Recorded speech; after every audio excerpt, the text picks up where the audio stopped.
At the family dinner, my daughter-in-law said, "This shrew doesn't understand anything. She just signs and pays." When I confronted her, she said, "You're going to live on the street with the dogs." The next day, all her cards were declined. "I'm glad to have you here." Follow my story until the end and comment the city you're watching from, so I can see how far my story has reached. I can still feel the weight of silence that fell over the dining room table. My son David looked down at his plate, suddenly fascinated by his half-eaten steak. My grandchildren, Emma and Tyler, froze with their forks midair.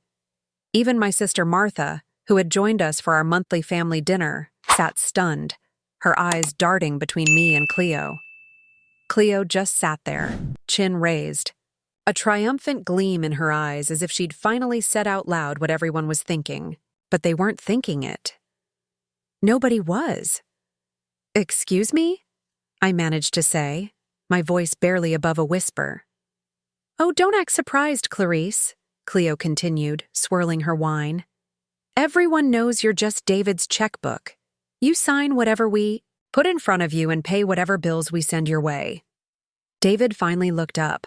"Cleo, that's enough," he mumbled, but there was no conviction in his voice. In 35 years, my son had never stood up to anyone.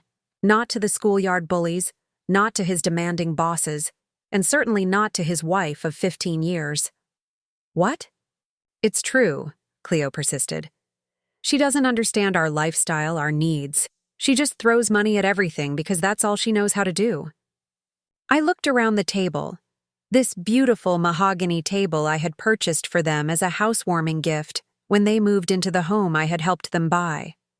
The crystal glasses that had been my mother's. The silver candlesticks I'd given them for their 10th anniversary.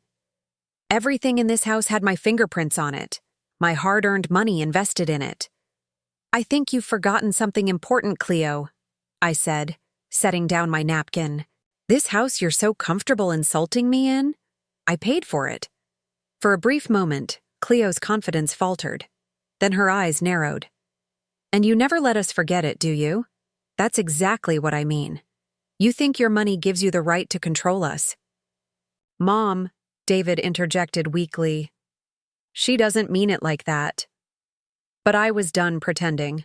At 64, I had spent too many years biting my tongue, making excuses for my son's weakness and his wife's cruelty. I've never controlled anything. "David, I've only helped when you asked, and you've asked a lot." I stood up slowly. "I think I should go." "Grandma, don't leave," Emma pleaded, her 12-year-old face clouded with confusion and distress. "It's okay, sweetheart. We'll talk soon," I promised, though I wasn't sure if Cleo would allow it. As I gathered my purse and cardigan, Cleo followed me to the door. I thought perhaps she might apologize, might recognize how deeply she had wounded me. Instead, she leaned in close, her voice low, so only I could hear. "If you ever try to turn my children against me or make David choose between us, you'll be living on the streets with the dogs. Remember who he'll always choose." I didn't respond. There was nothing to say to such naked hostility. I simply walked out to my car, my legs somehow carrying me despite the trembling in my knees. Later that night, alone in my own house, the one I'd worked 30 years to pay off after Harold died, I sat in my kitchen with a cup of tea gone cold. The check for David and Cleo's country club membership renewal lay on the counter where I'd left it that morning, ready to mail. Next to it was the stack of credit card statements I routinely paid for them. Neiman Marcus, Saks, wine clubs, golf equipment. For 15 years, I had supported their lifestyle because I wanted David to be happy. I wanted my grandchildren to have opportunities. I didn't want them to struggle the way I had after becoming a widow at 32. But tonight, something inside me had finally broken. Or perhaps it had finally healed. I picked up the country club check and tore it in half. Then I called my bank. "I need to cancel some additional cards on my accounts," I told the customer service representative. "And I need to stop all automatic payments to these accounts." By morning, it was done. My phone rang at 9:17 a.m. Cleo's name flashed on the screen. "What the hell did you do?" she demanded when I answered. "My cards were just declined at Nordstrom. I'm standing here with 6 bags and no way to pay." "I just sign and pay, remember?" I replied calmly. "But I've decided to stop doing that now." There was a moment of shocked silence before Cleo unleashed a torrent of threats and insults. I listened until she ran out of breath. "You've made your feelings about me very clear, Cleo," I said finally. "Now I'm making my feelings about you equally clear. Goodbye." I hung up and blocked her number. Then I blocked David's too, at least temporarily. I needed time to think, to plan, to decide what came next. For the first time in decades, I felt something unexpected. Freedom. The weight of obligation had lifted, replaced by a strange lightness. I wasn't just a checkbook. I was Clarice Wilson. And it was time I remembered who that woman was. The morning after I cut off Cleo's financial lifeline, I woke up feeling both lighter and heavier. Lighter because I'd finally stood up for myself. Heavier because I knew what would come next. The fallout wouldn't just be angry phone calls, it would be emotional warfare. As I made my morning coffee, memories flooded back. Memories of how I got here, of all the steps that led to yesterday's breaking point. Harold died suddenly when I was 32, leaving me with a 7-year-old son and a mountain of unexpected debt. My husband had been a dreamer, always chasing the next big investment opportunity, but terrible at managing what we actually had. The life insurance barely covered the funeral and past due mortgage payments. I still remember sitting at this same kitchen table, sorting through bills by candlelight because the electricity had been shut off. David had fallen asleep on the couch, clutching his father's sweater. That night, I made myself a promise. My son would never know the kind of financial insecurity that was now keeping me awake at night. The next morning, I pawned my engagement ring and used the money to take a real estate course.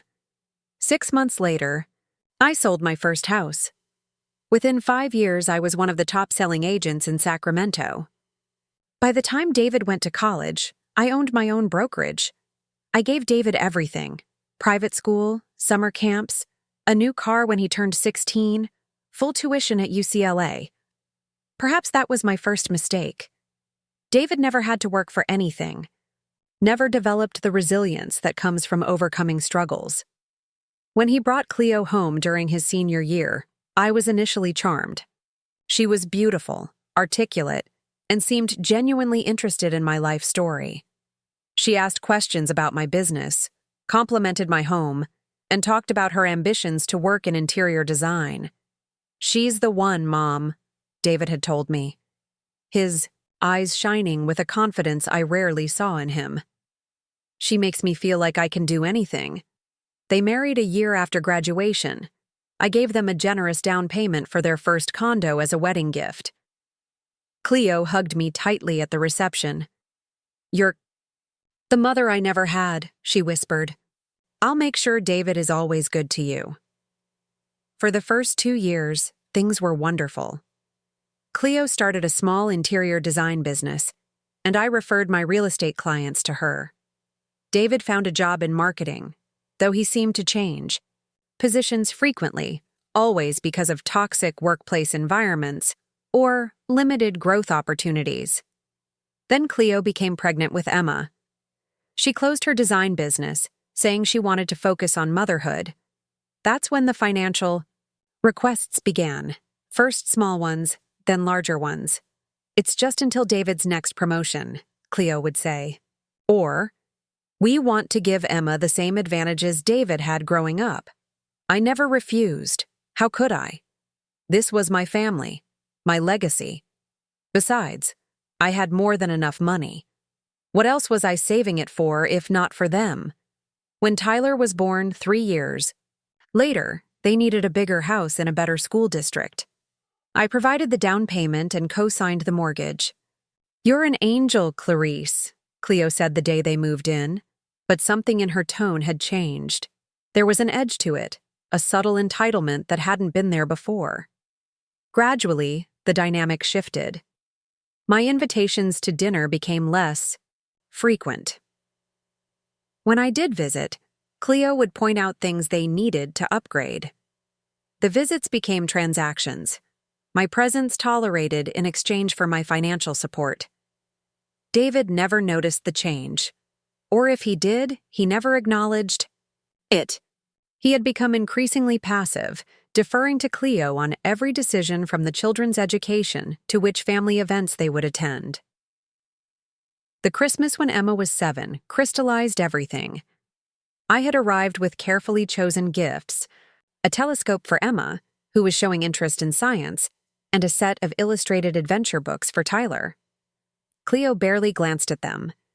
"We're trying to minimize the children's exposure to material possessions," she said, even as Emma and Tyler played with the mountain of expensive toys already filling their playroom. Later that evening, however, Cleo showed me photos of a luxury ski condo in Tahoe she wanted to invest in. The asking price was nearly $500,000. It would be a perfect gathering place for family holidays, she explained, and a solid investment for your grandchildren's future. I wrote the check 2 days later.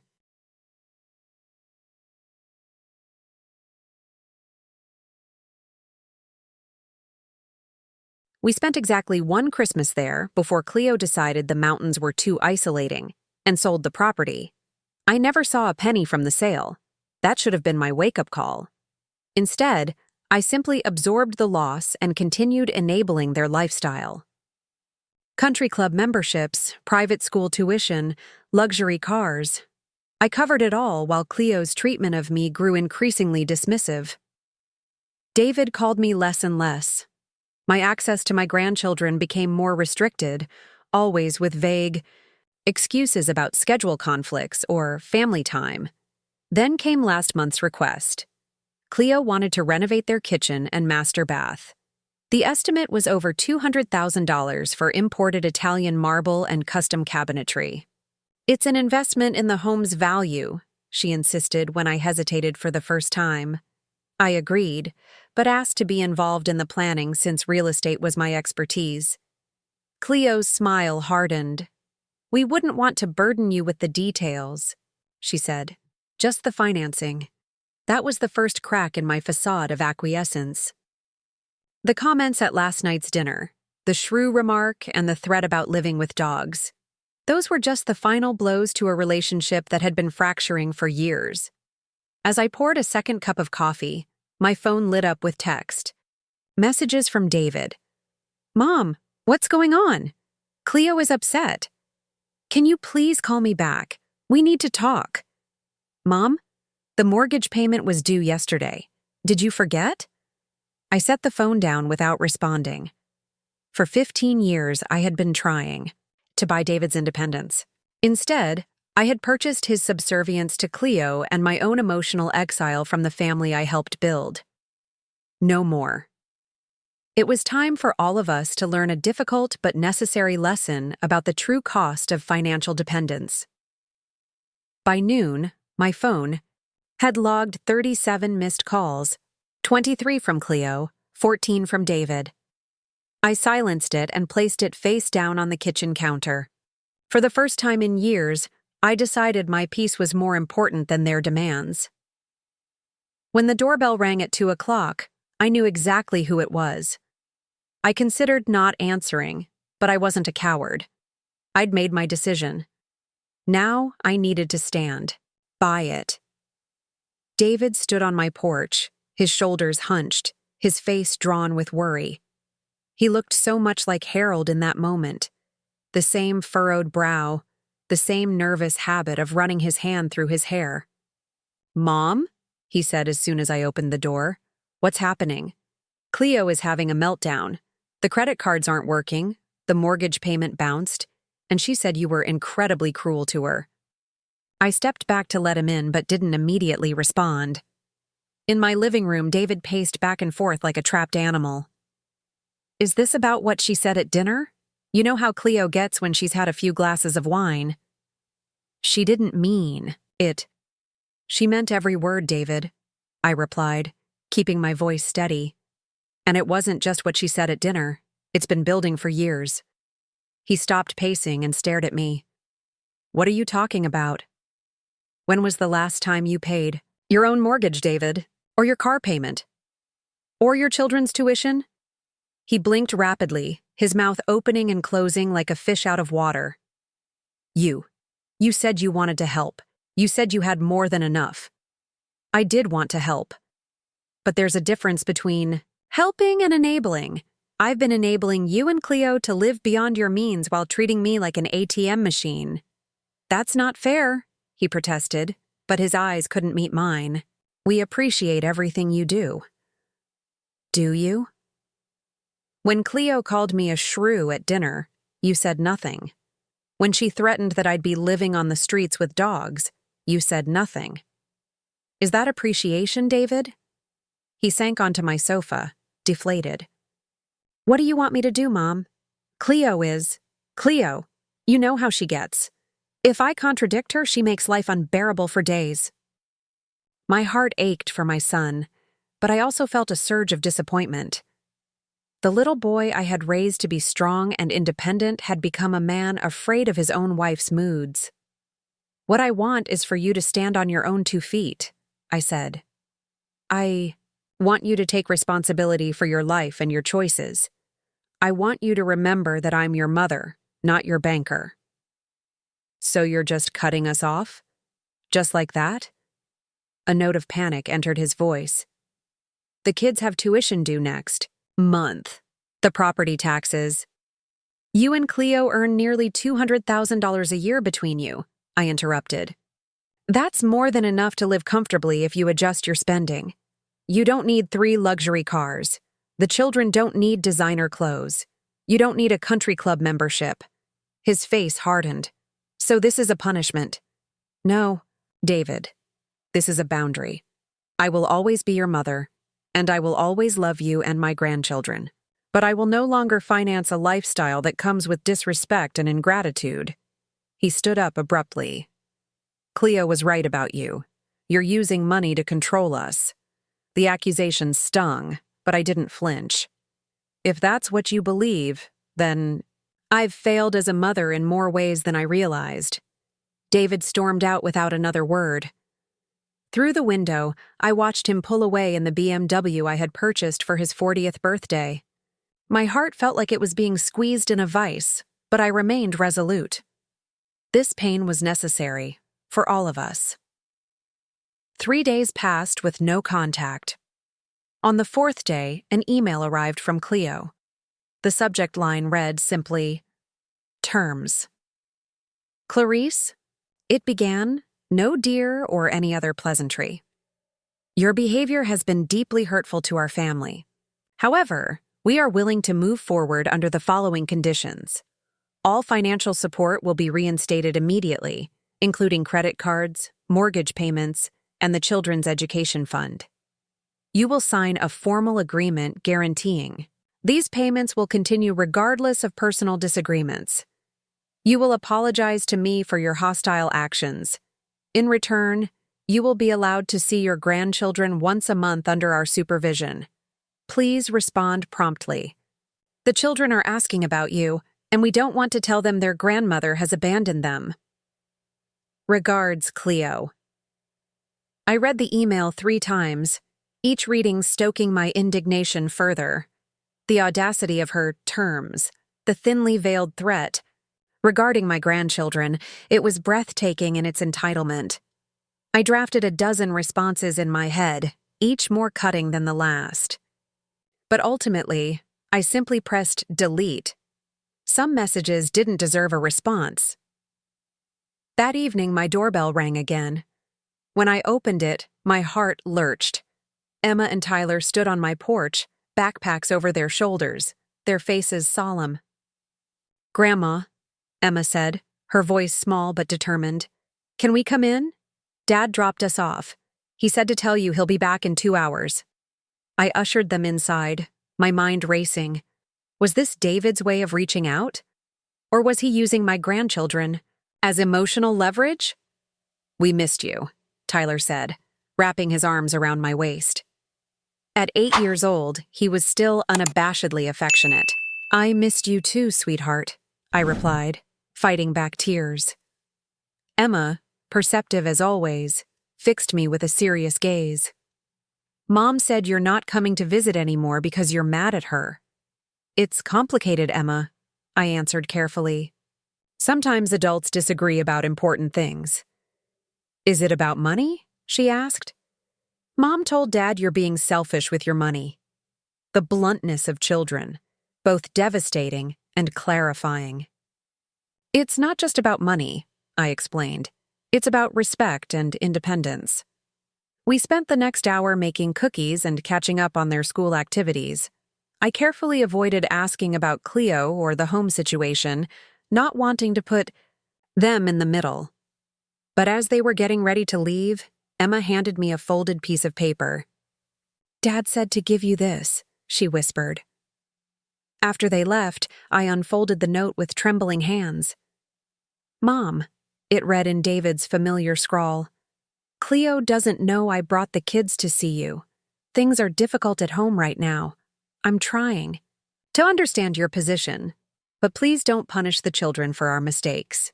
They need their grandmother. David." I pressed the note to my chest, tears finally spilling down my cheeks. David had defied Cleo to bring my grandchildren to me.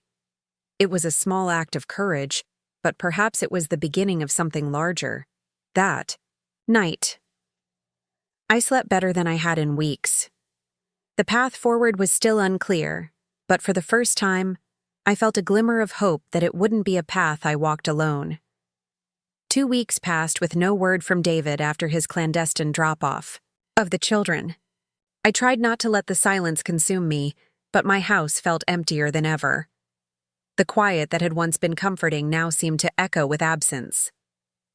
One particularly lonely evening, I found myself staring at an old photo album. Pictures of David as a little boy, gap-toothed and carefree, his high school graduation, his wedding day, with Cleo radiant in white, both of them looking at me with genuine affection. When had things changed? When had money become the foundation of our relationship instead of love? The doorbell interrupted my melancholy. To my surprise, Martha stood on my porch, holding a casserole dish and wearing a determined expression. "You haven't returned my calls," she said, pushing past me into the house. "I figured you'd be sitting here wallowing, so I brought lasagna." Despite everything, I laughed. My sister had always been the direct one. "I wasn't wallowing," I protested weakly. "Just reflecting." Same thing. Martha headed straight for my kitchen and began setting the table as if she owned the place. I told her everything. Cleo's insults, David's weakness, the financial manipulation, and my decision to cut them off. Martha nodded approvingly. "It's about damn time. I've watched that woman treat you like a piggy bank for years. But what if I've lost them for good?" I asked, voicing my deepest fear. "What if David never brings the children back?" Martha reached across the table and squeezed my hand. "Then you build a life that's so full they can't help but want to be part of it. Remember who you were before you became just David's mother and Emma and Tyler's grandmother."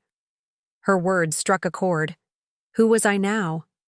For so long, I'd defined myself by my role in their lives. Without that, what remained?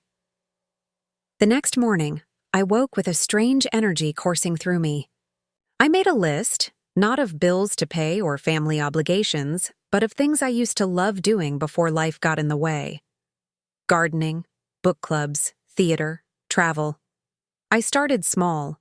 That afternoon, I drove to the local nursery and bought flats of marigolds, zinnias, and tomato seedlings. My backyard had been neglected for years. The flower beds choked with weeds, the vegetable garden I once loved reduced to a patch of stubborn crabgrass. As I dug my hands into the soil, pulling weeds and preparing the earth for new life, I felt something inside me begin to heal. The work was hard, my muscles protesting after years of disuse. But the physical exertion was cathartic. "That's quite a project you've taken on." I looked up, squinting against the sun, to see an elderly woman peering over the fence that separated our yards. I vaguely recognized her as the woman who had moved in next door about a year ago, though we'd never spoken beyond a casual wave. "I'm reclaiming old passions," I replied, wiping sweat from my brow. She smiled, deep lines crinkling around kind eyes. "I'm Eleanor. I've been admiring your property from afar, but never see you outside much." "Clarice," I offered. And no, I haven't. Been much of a gardener lately. Life got in the way. "Life has a habit of doing that," she agreed. "Would you like some help? I have a terrible back these days, but I'm quite good at directing other people's labor." I found myself laughing again, the second time in 2 days after weeks of solitude and silence. I'd like that very much. Eleanor turned out to be a retired botany professor with an encyclopedic knowledge of plants and a wickedly dry sense of humor. Under her guidance, my garden began to take shape. During our breaks, she told me about her late partner of 40 years, about traveling the world studying rare flora, about rebuilding her life after grief. "The hardest part wasn't losing Sandra," she confided one afternoon as we sat on my patio, drinking iced tea. "It was figuring out who I was without her. We'd been together so long I'd forgotten where she ended and I began." I nodded, understanding perfectly. "That's how I feel about being a mother. I've spent so many years defining myself by what I could give to my son that I forgot who I was beyond that." Eleanor regarded me thoughtfully. "And who are you discovering? Yourself to be, now that you're looking?" The question lingered with me long after she'd gone home. Who was I beyond the roles I'd played? It was both terrifying and exhilarating to realize I didn't quite know yet. In the weeks that followed, I began to find out. I joined a book club at the local library. I took a watercolor class at the community center. I had lunch with old colleagues from my real estate days, some of whom I hadn't seen in years. Slowly, my days filled with purpose that had nothing to do with supporting David and Cleo. My calendar, once dominated by their events and financial obligations, now overflowed with my own activities. And then, on a rainy Tuesday, exactly 5 weeks after I'd cut off financial support, my phone rang with David's number. "Mom," he said when I answered, his voice strained. "We need to talk." We arranged to meet at a coffee shop halfway between our homes, neutral territory. When I arrived, David was already there, hunched over a mug, looking exhausted. The expensive watch Cleo had insisted he needed was conspicuously absent from his wrist. "You look well," he said as I sat down, surprise evident in his voice. "I am well," I replied. "Better than I've been in a long time, actually." He nodded, eyes downcast. "That's good. I'm glad." I waited, sensing he had more to say. The old me would have rushed to fill the silence to make things easier for him. The new me was learning patience. "Things have been hard," he finally admitted. "Without your help, we've had to make a lot of changes. Cleo's not taking it well." "I can imagine," I said neutrally. "We had to pull the kids out of private school," he continued. "Cleo sold her jewelry. I took out a loan to cover the mortgage. It's been eye-opening." I took a sip of my coffee, giving him space to continue. "Cleo wants me to convince you to reconsider," he said, finally meeting my gaze. "She drafted another email with demands, but I told her no. I told her I wouldn't pressure you anymore." My heart swelled with unexpected pride. That must have been difficult. A ghost of a smile crossed his face. It was terrifying, actually, but also liberating. He paused. "I've been thinking a lot about what you said about enabling. You were right. I've been letting Cleo dictate our lifestyle without taking responsibility for it. I've been hiding behind your financial support instead of standing on my own." "And now?" I prompted gently, Now I'm trying to change that. I've been looking for a better paying job. I'm learning to say no to Cleo's more extravagant demands. He ran a hand through his hair, a gesture so reminiscent of his childhood that it made my chest ache. It's not easy. She's threatened to leave me twice already. I'm sorry, I said, and meant it. Despite everything, I didn't want my son to suffer. Don't. B, he replied with surprising firmness. This needed to happen. We needed to face reality. He reached across the table and took my hand. Thank you, Mom, for having the courage to do what I couldn't. As I drove home, tears blurred my vision. Not tears of sadness, but of cautious, oh, David was finding his strength just as I was finding mine. The road ahead would be neither straight nor smooth, but for the first time in years, it felt like we were both traveling in the right direction. Summer transitioned into fall, and with the changing leaves came a gradual shift in my relationship with David and the children. Our coffee shop meeting had opened a door, and though Cleo remained conspicuously absent from our reconnection, David brought Emma and Tyler to visit me every other weekend. I cherished these visits, which felt more genuine than our interactions had been in years. Without the veil of financial obligation hanging between us, David seemed more relaxed, more present. The children, though initially confused by the family tension, adapted with the remarkable resilience of youth. Mom wants to know if you're coming to my piano recital, Emma asked one Saturday as we baked cookies together, her fingers sticky with dough. I paused, surprised by the indirect olive branch. Did she say that specifically? Emma nodded, focused on shaping her cookies into perfect circles. She said to tell you that you're welcome to come if you want. Not exactly a warm invitation, but it was something. I'd love to come, I told her, and the smile that lit up her face was worth whatever awkwardness awaited me. The recital was held at the community center where Emma now took lessons, a downgrade from the prestigious music academy she'd previously attended, but she seemed no less enthusiastic about her performance. I arrived early and chose a seat near the back, unsure of my welcome. David spotted me immediately and came over, relief evident in his expression. Thanks for coming, Mom. It means a lot to Emma. I wouldn't miss it, I assured him. Where's Cleo? Saving seats up front, he replied, glancing over his shoulder. She knows you're here. The recital passed pleasantly enough, with Emma performing, a beautiful rendition of Debussy that brought tears to my eyes. Afterward, when the children were enjoying cookies and punch, Cleo approached me directly for the first time since our falling out. Clarice, she said, her tone carefully neutral. Thank you for coming. Thank you for inviting me, I replied, equally measured. An uncomfortable silence stretched between us, filled with unspoken grievances and tentative truce. The children miss you, she finally said, as if offering a precious concession. I've missed them too. Cleo smoothed her skirt, a simple cotton garment that had replaced her usual designer attire. Things have been challenging these past few months. I waited, curious to see where this was going. David and I have been discussing our situation, she continued. We think we've found a solution that would benefit everyone. Something in her tone set off warning bells. Oh? We're considering downsizing, she explained. The house is really too big for us now, especially with the current mortgage. We thought perhaps you might consider moving in with us. You could sell your house, and we could find a place that would accommodate all of us comfortably. I stared at her, momentarily speechless.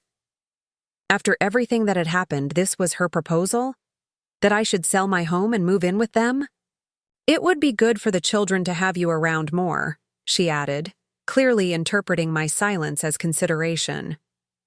And, of course, it would help us financially during this transition period. Ah, there it was. The real motivation. That's quite a suggestion, I said carefully. Have you and David discussed the details? We have some thoughts, she replied, a hint of her old confidence returning.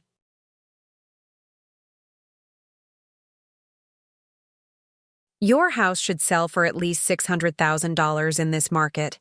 That would easily clear our debts and give us a fresh start in a more modest home. My house, my financial security, my independence, all to bail them out yet again, before I could formulate a response. My phone buzzed with a text message. I glanced down to see it was from Emma. "Grandma, are you really going to live with us? Mom said you might." My chest tightened. They had already discussed this with the children, using their excitement as another form of leverage. "I should go congratulate Emma on her performance," I said to Cleo, needing a moment to collect my thoughts. As I made my way through the crowd, I spotted David by the refreshment table. The look he gave me, hopeful yet ashamed, told me everything I needed to know. This wasn't just Cleo's idea. He was fully on board. That evening, I sat in my garden, watching fireflies dance among the flowers Eleanor and I had planted. The garden had become my sanctuary, a physical manifestation of my personal growth and healing. The thought of leaving it created a hollow feeling in my chest. "You seem troubled," Eleanor observed, joining me with 2 glasses of wine. Our evening conversations had become a cherished routine. I told her about Cleo's proposal, about the obvious financial motivation behind it, about the way they'd already enlisted the children's enthusiasm. "And what do you want?" Eleanor asked when I'd finished. "I want to be part of my grandchildren's lives," I answered honestly. "I want to see David continue to grow into the strong man I know he can be." "But?" she prompted. "But not at the cost of my own life," I admitted. "Not by enabling the same patterns we've been trying to break." Eleanor nodded approvingly. "Then you already have your answer." The next day, I invited David to my house, alone. He arrived looking both hopeful and nervous, like a teenager asking for the car keys. "Mom, before you say anything, I want you to know this was my idea too. No financial expectations. Just family being family." Tears pricked at my eyes. This was what I had wanted all along, not to be needed for my money, but to be wanted for myself. "I'd like that very much," I said. The following Sunday, I arrived at their apartment with a homemade lasagna and a potted herb garden for their small balcony. The apartment was modest but warm, filled with family photos and the children's artwork. Cleo greeted me with a genuine hug, our first in over a year. "Welcome," she said, and it felt like she meant it. Dinner was simple but delicious. We talked and laughed, sharing stories and plans for the future. No one mentioned money or status or what anyone was buying or paying for. We were simply present with each other, appreciating the moment for what it was. Later, as we enjoyed dessert, on their small balcony, I watched Emma teaching Tyler how to care for the herbs I'd brought. David and Cleo stood nearby, his arm around her waist, both of them looking more content than I'd seen them in years. In that moment, I realized that the garden I'd been tending most carefully wasn't the one in my backyard. It was this family, these relationships. I had pulled the weeds of enablement and dependency, tilled the soil with honest conversations, and planted seeds of respect and boundaries. Now, finally, something beautiful was beginning to grow. Eleanor had asked me months ago who I was discovering myself to be. Looking at my family now, healthier, more authentic, truly connecting, I knew the answer. I was Clarice Wilson, mother, grandmother, friend, gardener, creator of boundaries, and nurturer of true growth. And that was more than enough. Now I'm curious about you who listened to my story. What would you do if you were in my place? Have you ever been through something similar? Comment below, and meanwhile, I'm leaving on the final screen 2 other stories that are channel favorites, and they will definitely surprise you. Thank you for watching until here.